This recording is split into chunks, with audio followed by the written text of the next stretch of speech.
Hello, everyone. I'm Brendan Marcello, sitting across from Michael Niziolek. This is the Auburn Undercover Podcast presented by 24/7 Sports, and our proud sponsor, WeHaveDonuts.com, DOUGH nuts.com. Gourmet donuts delivered to your favorite coffee shops in Birmingham. Check out their website, WeHaveDonuts.com, for more information. If you're in the Auburn and Montgomery area, you can also go to Prevail Union coffee shops and pick up some orders. So check them out online. Proud sponsor of the Auburn Undercover Podcast. You know, obviously this podcast is not live. I hope everybody understands that when they're listening to this.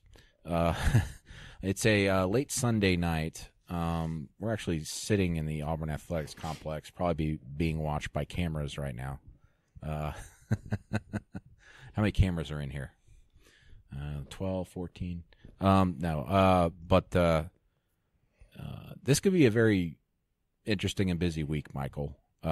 Jay Jacobs' tenure as athletics director probably coming to an end this week. I know I said last week Wednesday would probably be a day to watch out on, and Wednesday we broke the news that that news was coming. I really think but the most of the time this week should be spent, if this is going to happen on Tuesday, that's Halloween, so puns tying Jay Jacobs and Halloween together for your lead and for your headline. That should probably take up the majority of your week. Just do that. Just coming spend up with time, stuff. Yeah, just for at least Monday and Tuesday morning. Okay. You should spend a pretty good portion of your day If it happens Tuesday and there's a press conference, should like we bring candy to make everybody feel better? Or? Yeah, I mean it's nothing obvious. Jay Jacobs got to work in Halloween. It's gonna be tough. Well, and SEO friendly, right? Yes. Trick or treat. It wasn't a trick or treat for Jay Jacobs. That's bad. That's horrible. Anyway, not to make light of the situation, but Jay Jacobs is probably about to lose his job. He'll be fine financially. He's it's hard to millionaire. He'll land on his feet. He's a millionaire. Yeah. So, but the noise is too loud around him. Fans, moneymakers, power brokers have been wanting him out off and on for the last 5 years. 2012, the end of the 2012 football season, I mean, it was all but assured at the time that he was out, and then he got some help from a very powerful friend or two and they convinced Jay Gouge to let him stay on. They hired Gus Malzahn as the head coach of the football program, and here we are 5 years later. But he hasn't been short on controversies, as we've recapped over and over again, as many of you know, and if you're a diehard Auburn fan listening to this, you know everything that's happened over the last couple of months. But the clock is ticking. It's a matter of when, not if. Which technically, listen, that it's like that for everybody in life. We're all going to die someday. That's a pleasant that's very way to put it. Very dark, huh? Well, but it takes a different tenor. When you go back and look at some of the old controversies, a lot of them they were able to put past them, and rulings came out that kind of cleared Auburn's reputation and the players involved with different things, academics, and all that. And he was speaking on it too. Yeah, and he's been quiet, and he's been sort of involved in sort of the response and how everything came out of those situations. Well, here there's really no there's culpability on Auburn's part when you have a person arrested by the FBI. When you have Chuck Person, the assistant head coach for basketball. And then you have the Title IX investigation, and you admit there was wrongdoing by those coaches. And a lot of these things, he can't erase them off his record. Yeah, you're exactly right. And we've discussed this over and over again. Everybody knows about it. But the difference between these allegations and everything that's happened compared to, say, even 4 years ago when the Selena Roberts story came out about players, and the ESPN report about Spice, the marijuana alternative, if you want to call it that. Jay Jacobs was front and center on all those. They had things to deny a lot of that stuff. He sent out one of those situations. I'm not sure which one was. Sent a video out, where he went point by point. Maybe it was the Selena Roberts. Yeah, he sent a letter out. It was like every claim he denied and had specific Auburn stuff. was very well prepared for those stories. They knew they were coming. 1, 2, they had documents to disprove pretty much everything. And if you're any school, you should do that. And Jay Jacobs was front and center. He even did a video for the website that they provided to television stations and news outlets of Jay Jacobs saying, we're not going to sit back and take this. We're going to fight back with the media that's doing these things and doing them incorrectly. And listen, right by him for doing that 4 years ago, because that stuff was by all means incorrect based off of what we know. But this stuff, much different, as you said, a different tenor. Jay Jacobs isn't speaking on it.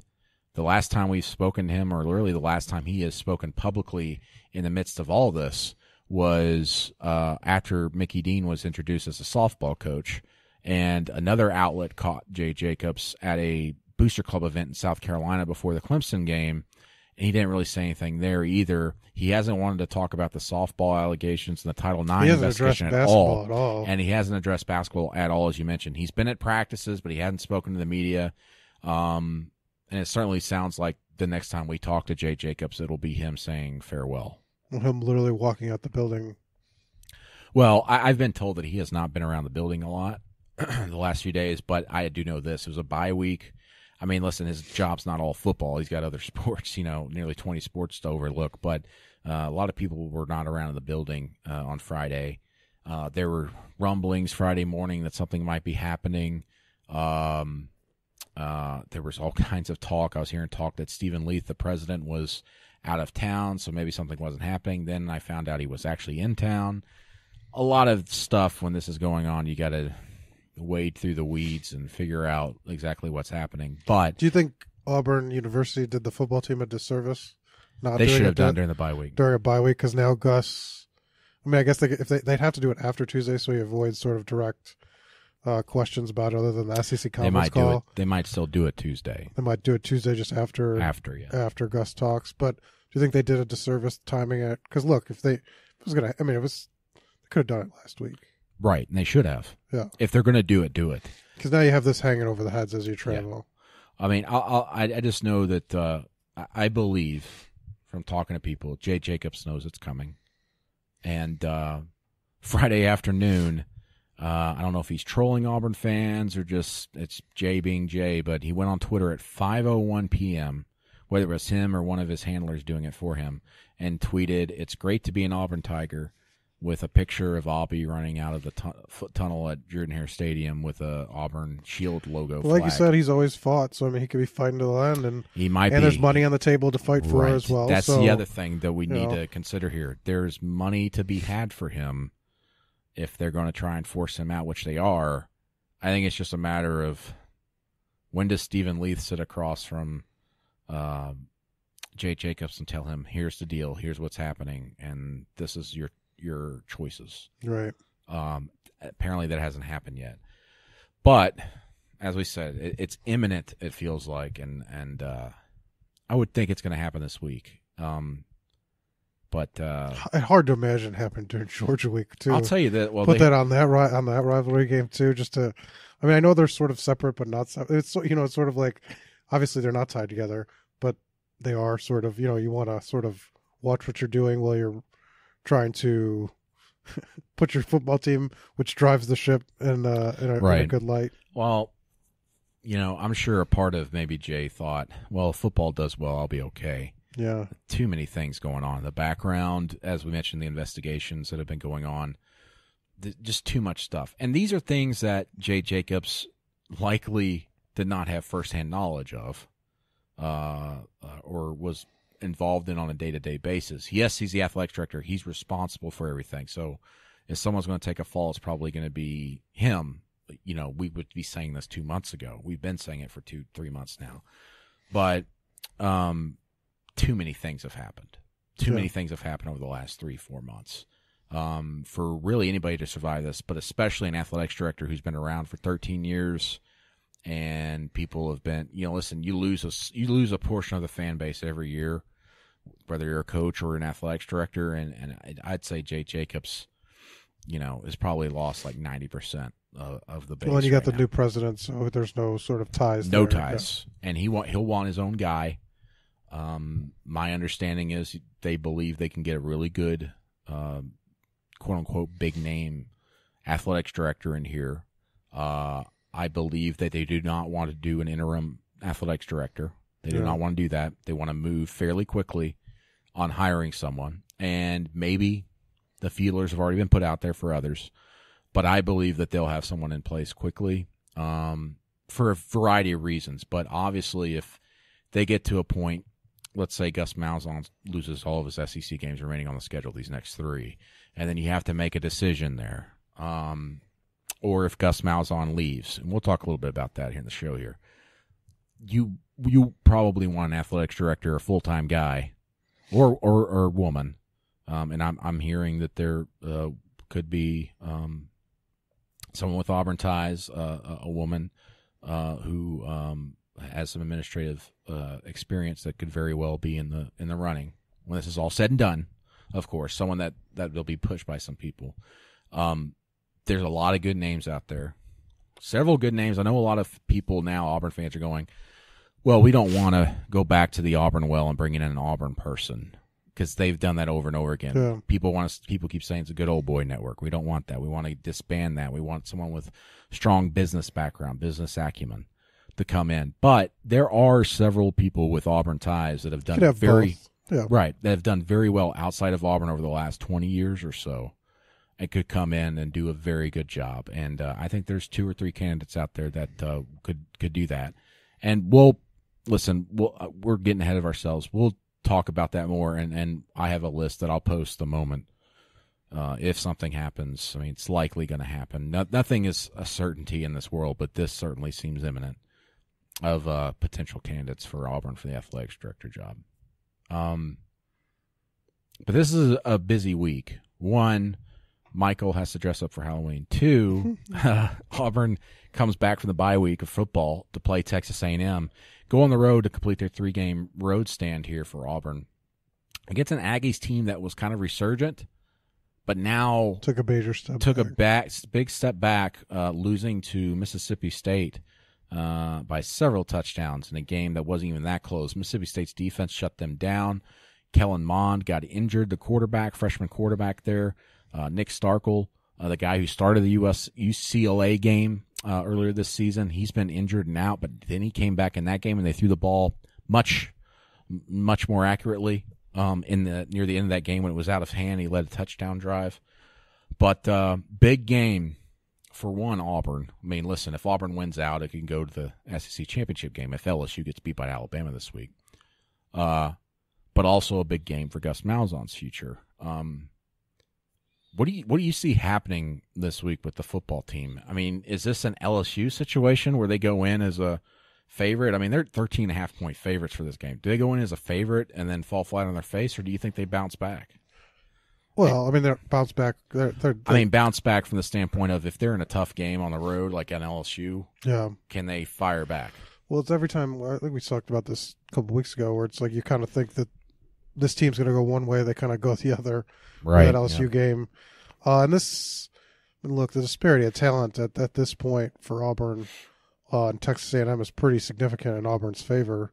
Texas A&M special teams has been pretty good, and Auburn's kind of had some mistakes. But outside of a couple of plays, you don't think Texas A&M will have the sustained offense against this defense to kind of make magic happen. At least I don't think so. Auburn's going to be healthier. I think if there was no bye week and this was 3 straight road games, you can kind of see a letdown. But look, they pummeled that Arkansas team. Didn't really have to play the fourth quarter. Got a week off. I think they should be fresh. I don't think there should be kind of a lack of focus. Unless something happens in practice and a player or two goes down. Yeah, something like that. I mean, it happened 4 years ago, for goodness sake, with Josh Holsey. And they've made it through at least the first portion of the bye without having to kick somebody off the team, which is a nice change of pace. So I think it feels like Auburn can do this. One doesn't feel like a scare. They should win, unless they get that spark from Nick Starkel and they rediscover Christian Kirk. For whatever reason, Christian Kirk, their receiver, NFL first-round pick probably, has fallen off the map this season. Yeah. And part of that's probably because of Kellen Mond, the quarterback. But when Starkel came in, they started throwing more to Christian Kirk. But he's a guy at special teams, too, where you're always one touch away. Do not punt or kick to him. I think 3 of his 4 catches or whatever he had were like on one of their final 2 drives. Yeah. They threw to him like 3 straight times, came up with 2 catches, I think.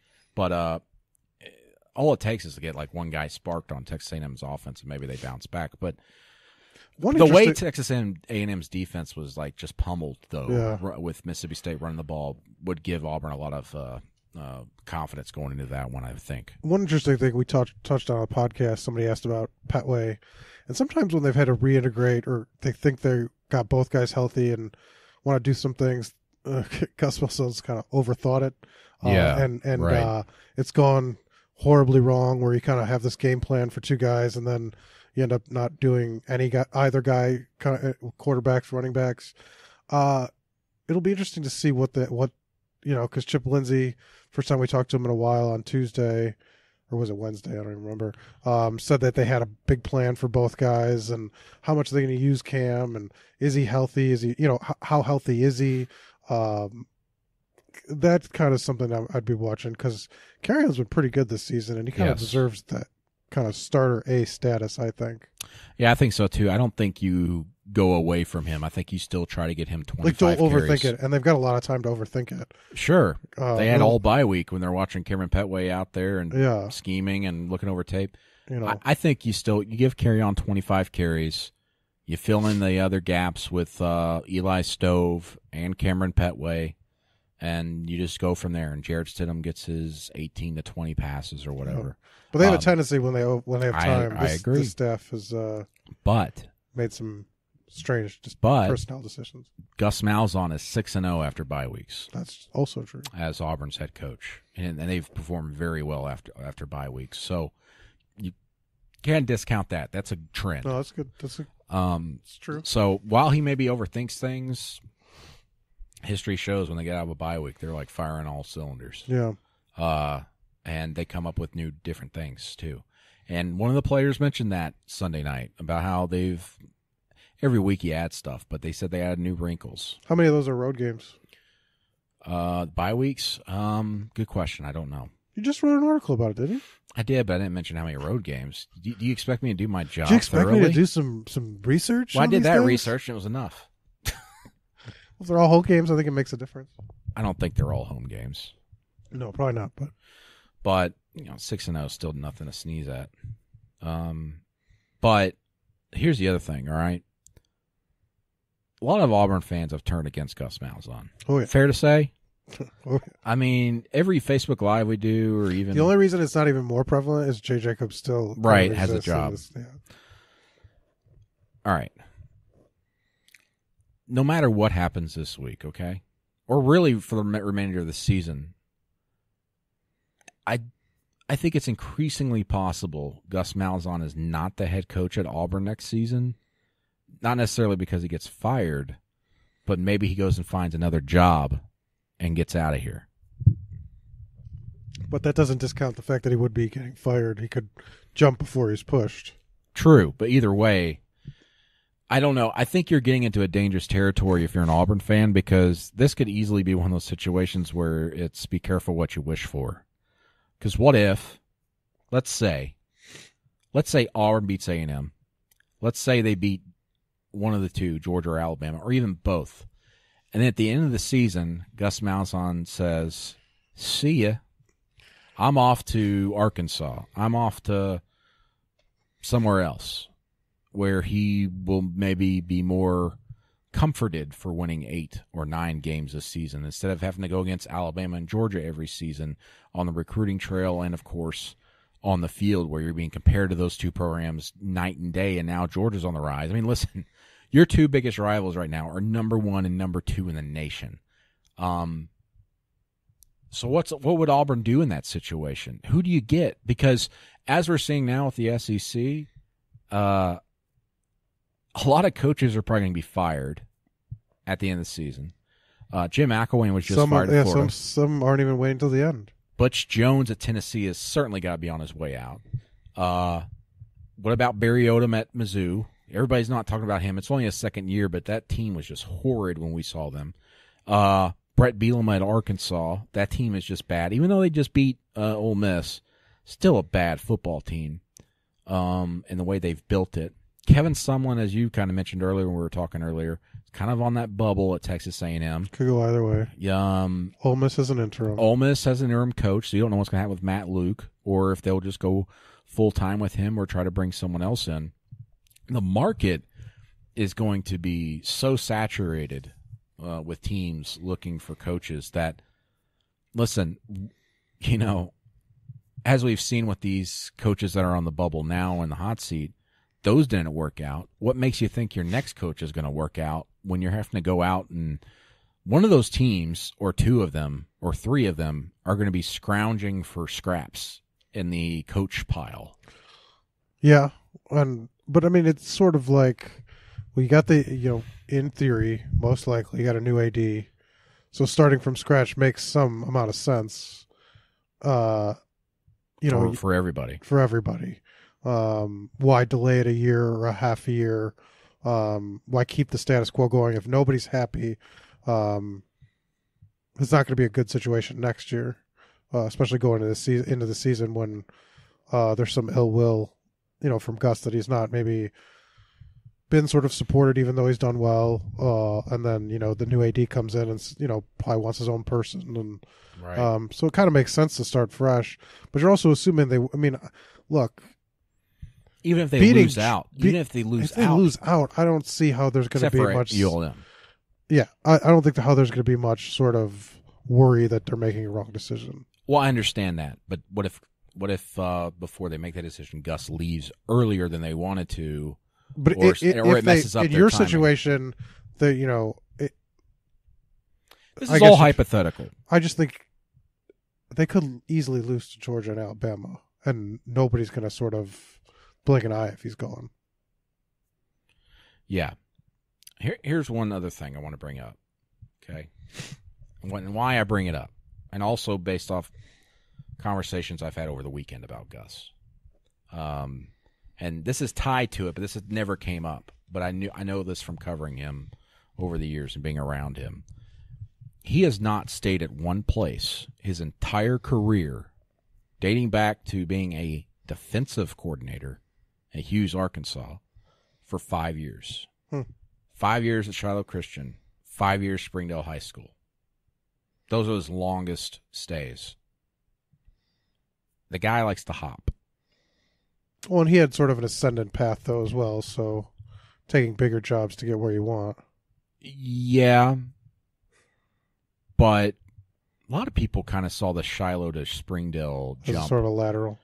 Even though Shiloh was a lower tier school than Springdale. But Springdale was they're literally in the same city, Springdale. But even at Arkansas, Gus was looking for a way out midway through the season. Yeah. His first year. He didn't like it there. He didn't like what was going on. He was neutered a little bit with his offense.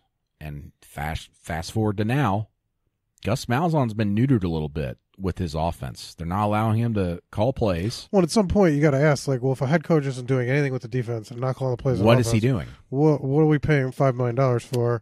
And why would he want to be in a situation where he can't really assert himself? Exactly. So, at some point, you can't. So why would he stay if he had a choice? And, most coaches, this is not a knock on him, think they're the smartest person in the room. Well, that's why they're a head coach. That's why they are in that position. And so Gus thinks he's the smartest offensive mind there is anywhere he goes. So, and I think he wants to be that. You'd think he'd want to be in a position to kind of assert himself more. Right. So if he wanted to leave, I think he could leave and through back channels find a way for his agent and other people to convince a school to take him on as their head coach. And it not be, obviously, a program on Auburn's level. It would be below a step or two below Auburn. Would it be a Power 5 program? Arkansas. Outside of Arkansas, is there an option? Sure, maybe. Maybe Mizzou. Arkansas makes sense for a lot of reasons. Maybe a Tulsa. Has ties to Tulsa. Well, sort of. He was there for 2 years. They were two successful years. I'm telling you, he just hasn't been anywhere long enough. But he took a team to a national championship as a head coach. He took a team as an offensive coordinator to a national championship. I would think that there would be interest there, and he can go somewhere where it's not you better win 11 games or you're a disappointment. You know what I mean? Yeah, but I mean, look, Florida, 19 wins with the previous 2 seasons, back-to-back SEC championship game appearances, and they couldn't get rid of that guy. They were like, he did something wrong. Let's kick him out of the building. Don't change the locks. Well, Florida is a different atmosphere, even though they have a new athletics director. Everything it's weird. There's no guarantees in college football. No, year to year. I mean, there's no, because he won a championship 7 years ago. Now, 7 years ago. A national title. That's like he won an SEC ancient. Title 4 years ago. That's ancient. Yeah, it just is. I mean, that's just the nature of the business at this point. Right. If you don't win national titles every year. Well, here's the thing. All right, someone posted this on Twitter. I can't remember who it was, or else I'd give them credit. But I mean, outside of Alabama, it's pretty much just a junk pile of teams record-wise over the last 3 years. No. I mean, everybody's pretty much around the same area, and then there's, of course, the lower-tier teams like Arkansas and Vanderbilt and even Kentucky to a certain extent. But Auburn's in the middle there, and Auburn fans don't want that, and they're used to – I mean, it's just so – the climate here is one of which win 10 games or more. But this program's only won 10 games or more in back-to-back seasons once in its history. Or I think it's win 9 games and beat 1 or 2 of your rivals. And that too. And Gus hasn't done any of that since 2013. And as you said, in this day and age, that's ancient. And I think Gus Malzahn, as he's shown in the past, maybe he's wearing out his welcome a little bit. We all know that. Maybe he looks elsewhere, tries to get out before Auburn can make a decision. Either way, here's what I'm saying. They could win out. And Gus Malzahn might not still be the coach because he might try to get out. But in the other, I think you got to look at the other. But then again, he might also go, I can win a title. As the fan base is growing increasingly frustrated, sort of at a long time. I mean, you're looking back 2014. Gus has not done much in the way of trying to reverse that. He's sort of isolated himself further and further away from this fan base, I think. And there's sort of a general sort of. He's been forced to make decisions he did not want to make either. But I'm just saying, including calling plays. But I mean, I'm just saying with this fan base, I mean, it doesn't seem like how engaged is he in sort of trying to make that relationship work on a more longer term basis. He's just not a people person, unless those people are his players, and he loves his players and all that. But I can't answer for him. But I'm just saying, to survive mediocrity or not. Tommy Tuberville survived because he made lots of friends. Exactly. And so you could survive your first dip or second dip. Right. And then eventually, obviously, the problem with Gus now is he's been dipped since 2013, and he hasn't dabbed yet. He's got to dab back on them folks. 2015, I think, was the clear, I mean, he survived that. He could have been fired 3 games of that season. And they haven't been bad since then. I mean, even this season, I mean, if they beat Texas A&M, they finish 8-4 and get a decent bowl. 8 wins is not a bad thing, but it's a bad thing when you're facing Alabama. If everything was on a better plane, on the plains, I don't think the chorus would be so loud on either side, where you kind of think maybe he'll want to leave or maybe the fans want to push him out. Right. Well, like you said, 8-4 is not bad. I just think it's going to be a very, very interesting end of the year coming up, all the way through until January. So it's going to be wild. Get your sleep, Mike. It's going to be wild. I mean, it really. I think there could be a sea of change across this campus, and for a lot of reasons. But I'm telling you, don't discount the idea of Gus Malzahn leaving after the season on his own, because I think it's entirely possible. I'm not saying that I've been told, but I'm saying that he will have options either way. Yeah. So, okay, let's shift gears quickly here for a few moments. Basketball opens exhibition season Thursday.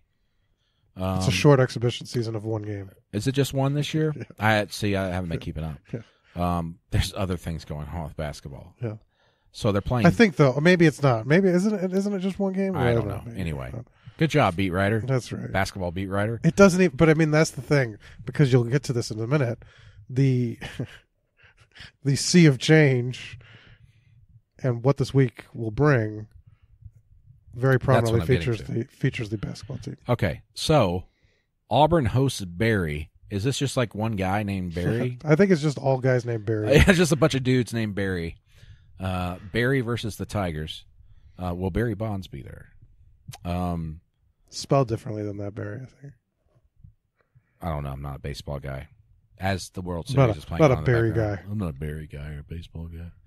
I'm not a berry guy either. I don't really like berries. Like to eat. Like blackberries. Never like blackberries. Blueberries. Smurfberry. What? Is that a kid thing that I don't know about? Smurfs. Yeah, I never watched the Smurfs. Oh my gosh. So Auburn plays Barry Thursday, an exhibition game. Will every player play in that game? Not exhibition, excuse me. It's not likely. So that was clarified as well, because there was some kind of confusion. Does an exhibition count as sort of like an official game, or is it more just a practice? But it counts. And there is only one exhibition game. So players with eligibility issues, they do not want them to. They're not supposed to be playing in exhibition games. Essentially, that decision will be made. Should be made Thursday. This is gonna be a heck of a week, Mike. This is a lot of things. And there's been some back and forth with Bruce about him knowing. Well, he's always maintained he doesn't know who the two players are, but he put out a statement on Friday. He read off a written statement explaining, well, he doesn't know who the players are. This is how weird this thing is getting. He has suspicions of who the players are, because there was some backlash to his statement earlier in the week that he didn't know the players are. Yeah. And so this is how kind of insane this is getting. But this goes back to what we've been talking about, the athletic department, that this disaster of a communication, this is beyond him too. I don't know. I don't think that's not, it's part of the athletics department. I will say this: out of all the craziness that's going on, Auburn's got a very good compliance department. Not compliance, but like what he should be. Bruce should not be the public face of this. Like, I agree. Okay, yes, I see and where so you're going he's been now. kind of thrust into the situation where he's having to answer questions. Bruce shouldn't be having to answer these questions. It should be the athletics director, exactly, and or maybe even the compliance director. But I think your athletic director should be taking point on this. There needs to be not putting Bruce in an awkward situation. A figurehead that he's having to ask a question about what he knows. It's like he doesn't want to have to be talking about this at all and say just no comment. Refer to Jay or refer to the athletics the spokesperson or whatever. And they're kind of leaving him out to sort of handle it. It's created a lot of confusion because what can he say? What can't he say? What does the athletic department want out there? And these are things that, look, that statement had to be cleared, obviously, and so it's just sort of a strange place we're in. And he's kind of increasingly said that, we're going to find out before this first exhibition, or what the timeline has to be, and that kind of shifted because earlier it was November 10th, which was the first game, which is why there was kind of confusion. So it has been clarified that an exhibition is pretty much like a game for them. If they play in it, that could risk you don't things want for Auburn. Players, yeah. That's interesting. So one way or the other, coming Thursday, there will be some sort of not fallout, I would say, but not even explanation. But the writing will be on the wall, I guess. Yeah, and it'll be interesting to see how they go about this. Do they put out an announcement? Do they just? I think they would go into Thursday and just have them not play and then talk about it after the game. I think they would send a news release out right before tip off. That's at least what they've done in the past with the things. Yeah, things that they've done. They're going to practice Monday through Wednesday, and we'll be there. And it's a strange sort of. It's strange, man, because this whole you watch practice and. Two of the guys that are not going to be there, and that they've been kind of it's a weird situation. Well, just start coming up with names for the every day this week. Manic Monday, Tata Tuesday instead of Halloween. I don't know the rest, but so Tuesday potentially or Thursday potentially. It's going to be a crazy week, folks.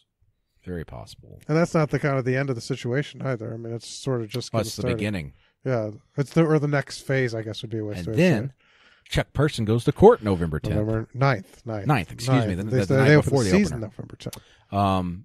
And then there was that report out there from the LA Times, was it? Yeah, LA Times reported 3 of the guys. Well, because it's based on court documents. Right. Nothing in so there's PACER, which is a federal court system documents. They haven't uploaded anything related to the Chuck Person case at all since his initial appearance in Alabama that it was moved to New York. And so these other 3 guys have applied for a continuance, and so those documents got posted. So they're asking for 14 more days, and the federal government, I believe, is agreeing because they're working on terms of an agreement, so you want more time before that initial court appearance. Nothing has been similar about Chuck Person. There's no change in his November 9th. That's not to say they could something probably will happen, I would think. Right. I mean, they could be talking about a deal. They could have those talks. Nothing ever comes out of it. Because rarely does that first court date of any sort like actually follow through. And so November 9th still scheduled as his first court date, but 3 of those guys, none of the assistant coaches, we should add, was all sort of, there were 14 people arrested as part of it. And these were sort of the money people, and some of the other, none of the assistant coaches have talked about the deals yet. Right. Well, interesting. And players still haven't talked, and we just Bryce Brown and Horace Spencer at media days, and that was it. And that'll be weird too. What are they going to? Everybody's just going to say no comment about the 2 teammates that they. Yeah, what the heck do you say? I mean, how do you approach that? And there's human emotions to it. I mean, I don't know. It'll be a wild sort of first couple of weeks. I'm sure the teammates and the players are as sick of it as everybody else. Have to act like nothing's going on. Yeah. Although Bruce Pearl said that they don't talk about it at all. Well, they're not allowed to. They're not allowed. That's the other thing. Goodness, it's just crazy. Well, that was one of the weirdest answers, because I said, well, what if... Well, it's because it's an FBI investigation. No. What if they had any sort of... where could they go? And he said they can't go anywhere. There's nobody that they're allowed to talk to in athletics that they could talk to. So they just put tape over their mouths when they leave the building? Or just what if they had something to add? What if they had something to report about Chuck Person? What if they had some concerns? Well, I'm sure the FBI... I mean, the FBI will take that call. Yeah, the FBI. Hello, this is the FBI. That's different. Yeah. Okay. So, Gus Malzahn's future, the future of the basketball program, and 2 players, and Jay Jacobs. So right before we get on a plane... Don't do this. This is all... I mean, this is like literally... But do you think they'll do that? Do you think they'll fire him while everybody's like around... On a plane? No, like 10 o'clock when all the reporters are flying to Houston. Friday morning? Yeah. We are not flying at 10 a.m. We don't know when we're flying, Mike. For anybody that's listening to this, we don't know. I said average out the times of reporters. Don't do that. Will fly out don't do that. You're tipping our hand. You never tip your hand. I literally actually don't know when we're flying out, so I was. So there you go. He's just making something up. Yeah, I'm just saying they could do that. That'd be fun, right? I think we're flying out at 9 p.m. You're gonna have to buy Wi-Fi. I buy Wi-Fi every time, just in case. Do you really? Yep. And to monitor things on the. About to get a message board. Okay, dang it, I did it again. It's been a month. I haven't done that, and I did it. Listener questions. Let's go to the listener questions, shall we? Not a lot. Sky Underwood, which is a great name. Sounds like a superhero from a pulp comic. Do you agree with so much uncertainty and instability at so many programs across the national landscape that Auburn's situation with Gus Malzahn actually doesn't look so bad? Yeah. I agree with that a little bit. I don't.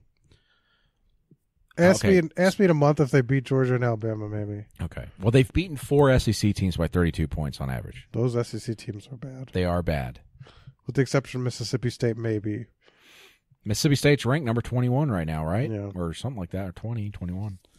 So, and they beat them by 39, above the average. Yeah. Who knows?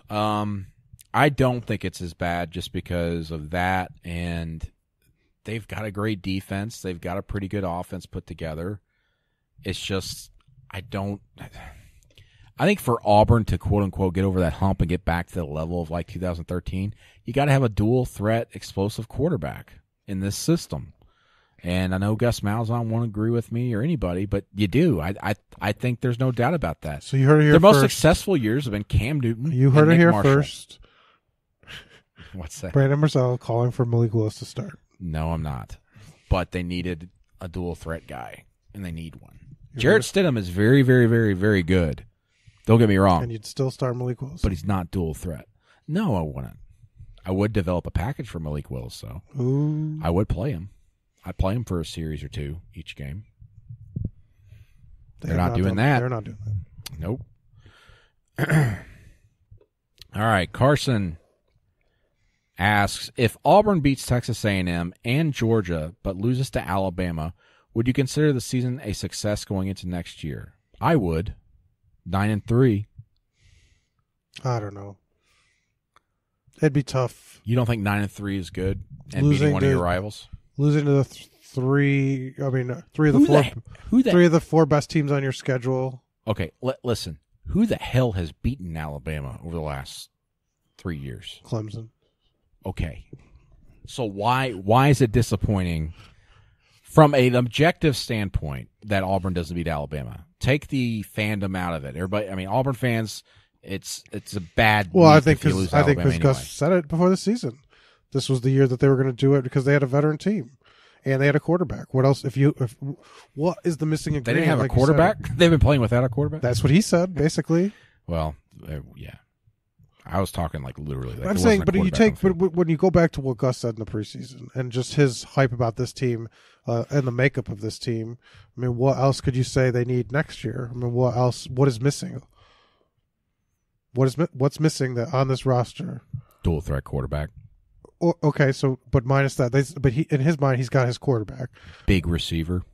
I mean, you're nitpicking, right? So, but I'm not nitpicking. Those are things you need on this team. But I mean, I would think coaching would be the easier answer. Damn, son. You think it's coaching? And those losses? Well, LSU, yes. Clemson? They were a little bit hamstrung in that game because Kerryon Johnson was sacks. Out. Well, they had those 2 drives, that whole goal line debacle, timeouts. Well, listen, a short toss to Chandler Cox usually works. Your favorite play of the season? Never does. By the way, folks, we're going to be posting Pro Football Focus grades on the site Monday morning, and the bottom 5 players in offense and defense might shock you.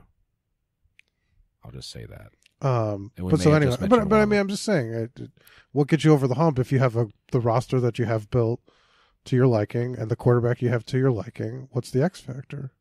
What else is there? Well, and as you mentioned earlier, you hired Gus Malzahn for his offensive brain, right, and now you're asking him not to do that anymore. So what's the deal? And I mean, it's sort of weird to talk about because Kevin Steele's doing the defense, and I'm not criticizing him much because the Clemson game defense was pretty fantastic for most of it. Right, they did what they had to do, except for the first drive of the second half and the last drive of the first offense, and the offense is the head coach. Oh, okay, all right. Do you disagree? In certain instances, yes, but the LSU game was solely on Gus Malzahn. Yeah, and that's been the disappointment. So them losing at Clemson. And you go back to last year, Georgia last year, Clemson last year. What would you put those losses on? The teams were orange. I don't know. Yeah, I mean, you got a point. I'm just saying, look at these big games. Big game, Gus. There's a pattern. There's a pattern. Okay. Uncle Dusty asks, I don't know, would the College Football Playoff Committee leave out a 2-loss team that had victories over number 1 and number 2 late in the season? Of course, he's referring to Auburn. Well, no, because they'll have to beat Georgia, twice, right? So they'll beat 2-1 and then probably 10 in a span of 4 weeks. Yeah. If they're evaluating, so I don't think there's any way they would. Yeah, I don't know. They'd have to have lost the second. There's possibly going to be a lot of 1-loss Power 5 teams. Yeah. Can make it difficult. And the SEC's quote unquote down. But Georgia and Alabama are number 1 and number 2, unless Georgia falters between now and then. Who knows? You never know. But or Bama. I mean, they got LSU. Never mind. I'm sorry. Bama's a 3-touchdown favorite against LSU. 3 touchdowns? Yeah. 21 points. All right, let's move along. Just a lot of questions about, is Gus going to get fired? All right, we get it, everybody. James Arnold, hey Arnold, asks, Marquise McLean had so many highlights in the offseason, including A-Day. Not seeing him much. Wonder why you think that is. What other highlights did he have this offseason that they saw? Were they at practice? Was there somebody I that guess. Were you guys at practice? Inside info? He had a touchdown catch in the A-Day game with the third-team offense. He did do that. But he did get, in this person's defense, he did get very positive reviews from his teammates and coaching staff for his redshirt year. He played well and was focused and a guy that developed. Yeah. And, people were talking about him having kind of a breakout spring, but he's kind of not been anywhere, so who knows? Well, he hasn't shown up yet. He's not going to show up this year. And they like their receivers. Auburn doesn't think they have a problem with their receivers. Yeah, it's weird. Chip Lindsey, they need to have very happy with the production. They need a big-time receiver step up, and it seems like the guy they're going to be turning to is Darius Slayton down the stretch. Yeah. And I don't know if he's a game breaker for you. I mean, he'll have a nice catch or two, but then he drops 2 passes. He did it at Arkansas. Let me just repeat. Chip Lindsey very happy with I understand. Production. Chip Lindsey says a lot of things. Okay. The ball goes. The ball wants to go. Nate Craig Myers was on the field. He did do some good things. He celebrated with his teammate. He was the first one in the end zone celebrating with his teammate. Ball goes where it wants to go, Brandon. That is very very. You stop. You were typing and you were like, wait, I'm going to think about that for 25 minutes. You missed the rest of the press conference. I thought it was a quote. That was in response to a question from Brandon, and it stopped Brandon dead in his tracks because what? He did not know. So does that sounds like a quote. Is answering with a riddle better or worse than what you got tonight when you asked Trey Williams a question? He said, "I don't know." Was it Trey Williams or Ryan Davis? I can't remember who I asked. It's Trey Williams. Okay, I don't know. I don't know, Mike. I don't know. I'll tell you what. It didn't do any favors for your article that you wanted to write about. That's so much for that article because I guarantee you, Gus Malzahn will answer the same way. I don't know. Well, no. He'll fall back on his. Every week's different. Every week's different. Every year's different.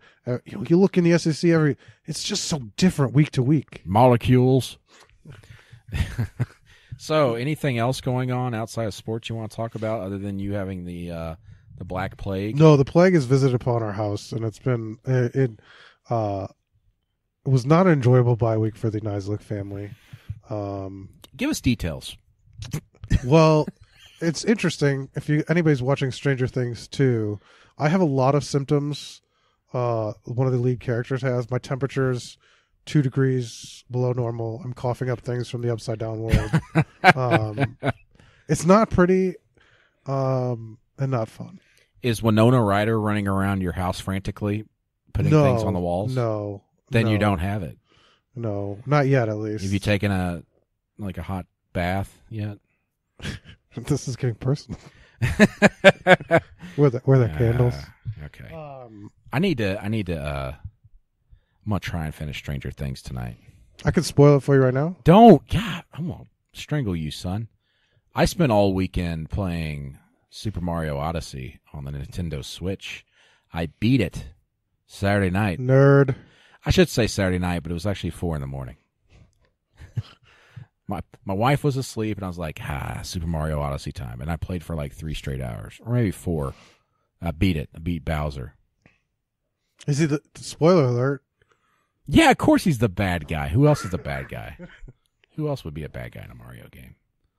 It's good. I give it an Your 8 tepid recommendation. I've seen 2 10s for reviews, and you're just like, yeah, it was good. I give it an 8 out of 10. It was good. But now you could resell your Switch because there's no other games going to come out for it. That's true. Time, so yeah, that's it. It's usually 1 Zelda, 1 Mario, and then that's it. Yeah, you're right. For the cycle. No, I enjoyed it. It was a lot of fun. Different mechanics. I remember playing video games when I didn't have kids. That was fun. Well, that was good. It's adoption. No, I love my kids. Do your kids listen to this podcast? No, they would be totally bored out of their minds. Your father hates you. That's not nice. That it's not. So That's why? not nice. I'm writing that story up. They did get me sick. So what are they dressing up for Halloween? Or Ninjago. Is it that Lego thing? Yeah, red ninja and to be determined ninja. So what kind of ninjas are there? What's the difference? Different powers. Okay. What's the red ninja do? Fire. That makes sense. That's like Mario. Yeah. Okay. Essentially. Is there a green ninja? There is. What's the green ninja do?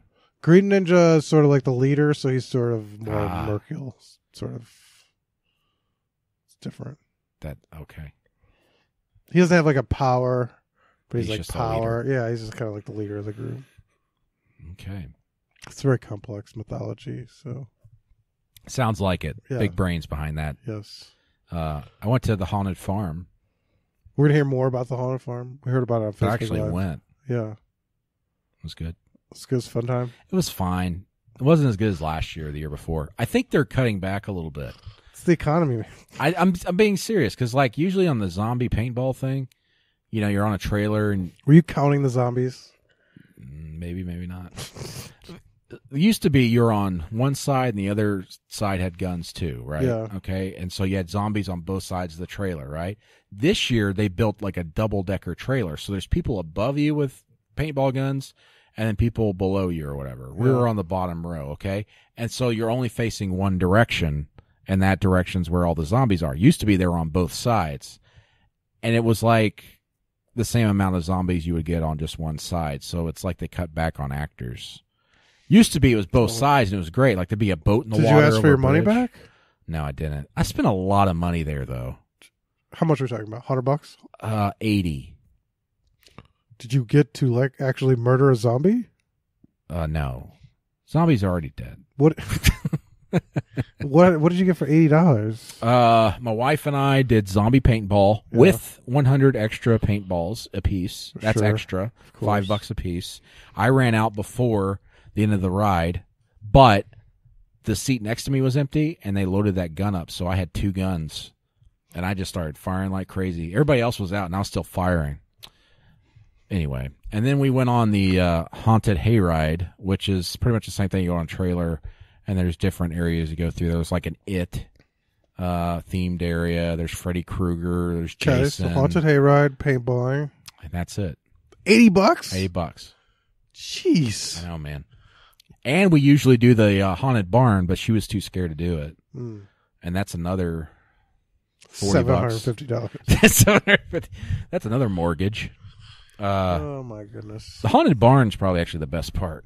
I've never been in it until last year. And you couldn't go by yourself? You need somebody else to go with. Well, I mean, it's boring to go by yourself. It's boring. What happens when you have another person there and you're... I'm usually grabbing onto the guy next to me when I'm scared. You want your lady friend next to you, so when they get scared, you just want to see her terrified of her mind, so you could laugh and be like, "Yeah, I like laughing nice. at my wife." Who doesn't like laughing at people being really scared? That's not nice. Yeah. Well, whatever. That's not nice. You're sick, and who cares? I am. I'm literally dying. Who cares about your opinion? Hopefully, we make it. Friday. You better be on the ready this week, son. Just go take a nap. You gonna take a nap? I think I'm gonna go play more Mario, even though I beat the game. I'm in the Mushroom Kingdom right now, where you like can go revisit bosses and get more power moons. It's exciting. And Yoshi.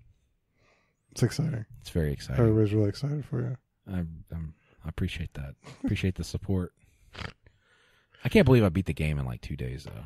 Well, it's like 8 hours, 10 hours of gameplay. Yeah. It's about right. I did it all late at night. I was sending you and another colleague like videos and pictures like at 3 a.m. Yeah. And no one was responding because I was alone in the world. Yes. Yeah. And you were in bed contemplating what you should put in your will. Yeah, basically.